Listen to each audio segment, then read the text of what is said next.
Sorry that last video cut off. I didn't realize I was about to hit 15 minutes. The dot cam that I'm using only lets me record for 15 minutes for some reason, but that's okay. Anyway, where we left off, so we have this integral here that we're working with, right? Rho times v dot n times dA. I made a mistake in the first video. I forgot to square the diameter up here, but we made that fix there. All right. So, yeah, we have a term for each of the control surfaces that we're working with. In this case, that's just 2 of them. All right, so then the next thing that we do is we just set this side equal to this side.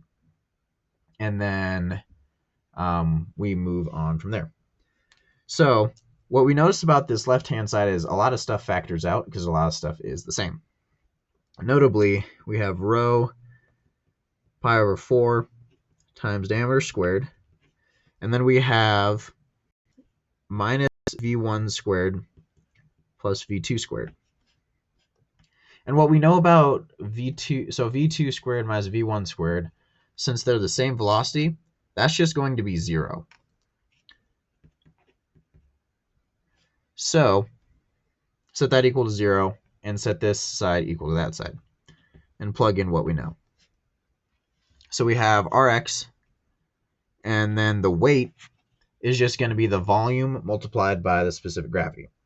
So for volume, that's pi over 4 times the diameter of 6 inches, which is half a foot, and then multiply that by the length, which is 5, multiplied by 62.4 pounds per foot cubed.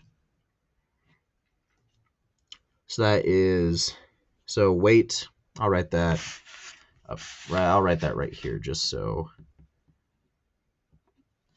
we know. So the weight is gamma water times the volume. All right, so that's that term. And then we multiply that by sine of 30. And for this part here, since they have the same area, we can factor out the area. So pi over 4 times 0.5 squared.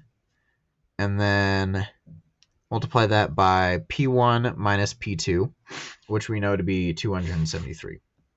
Or 237, sorry. So we have this relationship that we can work with. And you plug in all the value, well, you subtract all of this over, then you plug in your values. And we get that Rx is equal to negative 77.2 pounds. Now, what does it mean that it's negative?